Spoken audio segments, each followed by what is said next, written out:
Hey, it's Friday, August 23rd. Let's talk PlayStation. So, of course, Sony had their Gamescom press conference a couple days ago. I did a, 20-minute long conference review / impressions. Of course, that's up. If you haven't seen that, go check that out. A couple of announcements. Of course, Gamescom's still going on, so there's still stuff going on throughout the week. Not too busy. Really, the only thing that's really going on, of course, is Gamescom, which is, a lot of journalists are getting behind closed doors looks at games. They're posting hands-on features and stuff like that with a lot of these games, like Titanfall and Colin already went to see the Order 1886, but go look at all that stuff if you want to. But let's still talk about some interesting things that did come out these past few days. Hey, Sony is already showing off alternate colors for the Dualshock 4. Magma Red and Wave Blue.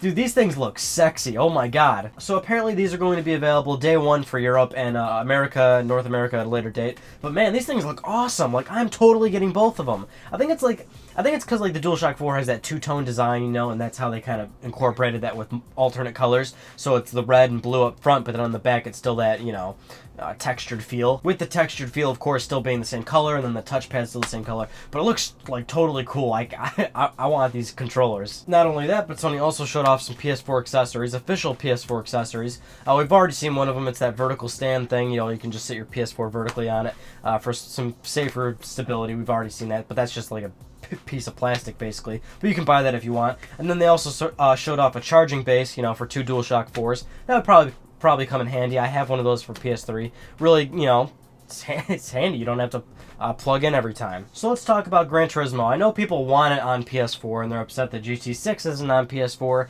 and that there's a possibility GT6 could come to PS4. What I like about Kazunori Yamauchi, the guy behind Gran Turismo, is that he'll just say it like he just knows like Gran Turismo is a long thing that's going to be going on for years. He basically said Gran Turismo is going to come to PlayStation 4 eventually. He doesn't know in what form though, and he said basically it's probably going to be GT7. He's still not confirming Gran Turismo 6, but the guy's basically saying Gran Turismo is going to be on PS4 in some way, shape, or form, which would probably be in the form of GT7. I just like how this guy just straight up says games take years of creation and stuff, and developers and publishers are always so weary to make promises and say stuff. But this guy's just like, yeah, I'm gonna do GT7 on PS4, maybe in 4, 5, 7, 8, 10, 18 years. I'll do it. Speaking of games that take a long time to develop, let's talk about The Last Guardian. Fumito Ueda is still saying the game is being made. It is being developed. Now, Fumito originally has left Sony as an employee, but he's still freelancing on the project and everything. And basically what the guy is saying, which would totally add up and make sense, is that, well, The Last Guardian is kind of in earnest development right now. It's not the priority right now. Titles like Knack and Puppeteer are the priority right now, which would make sense because we've been seeing more Puppeteer and Knack than we've seen of any of The Last Guardian. I mean, Sony's Japan studio is pumping out these games pretty fast, which they usually don't do, of course, but, Knack's coming along for PS4's launch, and then of course Puppeteer is still on track for holiday season for PS3, so it would make sense. I believe they're also doing Rain, that PSN game. That's by Sony's Japan studio. Don't quote me on that, but the studio's pumping out games, so development is a little not prioritized. And of course people are saying that the game has shifted to PS4 development. We don't know. Sony is still insisting that it is for PS3. There's still so many questions to be raised about The Last Guardian in terms of where it is, what platform it's on, and how long how far away it is from actually being released. I mean, there's no doubt about it. How the cycles work and how we see trailers and how we see announcements and how we see details, this game is still years and years away from being released, but it's still being made. Apparently. Now, this next news story I feel like I have to talk about just because it was one of those big things that was going on this week, and a couple people sent it to me to talk about, so I guess I will, but it kind of goes into something I said in an older video, which I'll get to in a second.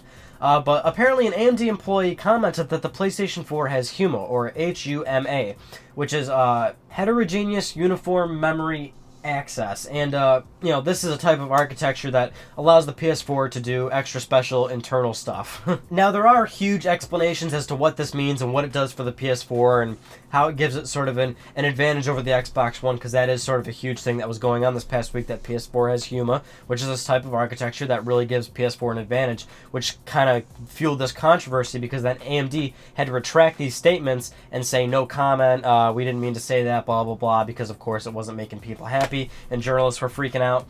But that's basically the gist of the story, is that PS4 has this thing that helps its internals, be better, right? Just to put it into that layman's terms aspect. Basically what it means is data can be shared between the GPU and CPU, and it goes into a whole bunch of other, like a mess of tech specs and tech talk and stuff like that.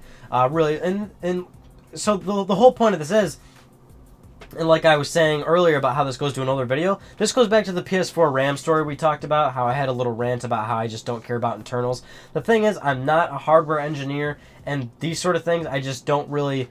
I don't want to, it's stupid to scrutinize and pick these details, because at the end of the day, like I've always said, multi-platform stuff, games that are on both systems are going to aim for very similar visuals, and at any key differences, you're just being very nitpicky at that point. Any advantages the PlayStation 4 has is only going to be used by Sony studios, people that are making exclusive games for PlayStation, because that means they can go full out with all the power. They're not worrying about other platforms or a lower common denominator, stuff like that, which is cool because, Sony's developers always pump out beautiful, amazing, incredible games, and that's great, good for for that sort of situation. But it just goes back to the RAM story. I don't want to scrutinize details, because that's the whole thing about being on the internet, right? People, a 50+ comment thread of people going at it with each other, scrutinizing every possible detail. And the funny thing is, these people aren't even in this business. They're not even hardware engineers, and even if they are, why are you just getting so into it? At the end of the day, these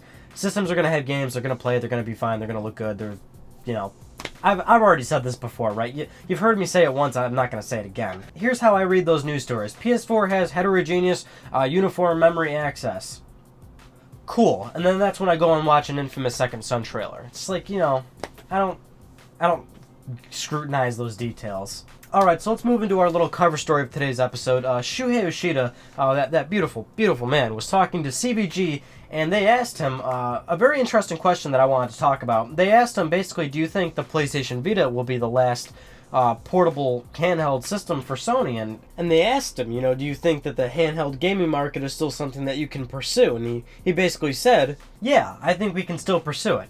But, he did also say, that's not a decision that needs to be made now, because, of course, Vita's still so early in its years. But it begs a very interesting question. Is the PlayStation Vita going to be Sony's last handheld? Now, of course, I know right off the bat, 90% of the people watching this video are probably going to assume, yeah, it is Sony's last handheld, or at the very least, it definitely should be Sony's last handheld, they should just get out of the handheld market. And yeah, there was good reason for that. Of course, PlayStation Vita is struggling, and people want to divulge PSP numbers like they're, paltry compared to the DS, which they are paltry compared to DS numbers, but PSP was a pretty big, gosh darn success for Sony.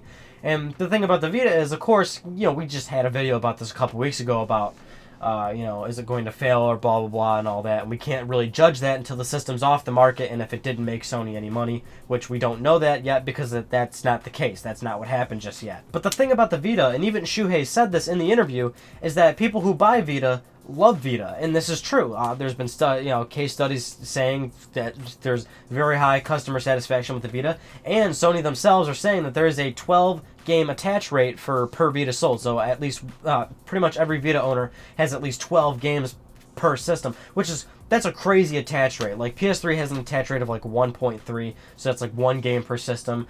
We had an even lower attach rate. That's really good. And as a hardware maker, they make a lot of their money back through software. Most of the times, console makers lose money on the hardware and then make it back through software. So 12 games per system is very impressive. And of course, one thing about gamers and their opinions and even internet culture, I guess, and this industry is that if you're not hitting huge numbers, millions of numbers, then you're automatically going to be considered a failure, when you never look at the whole aspect of well, did this company make money?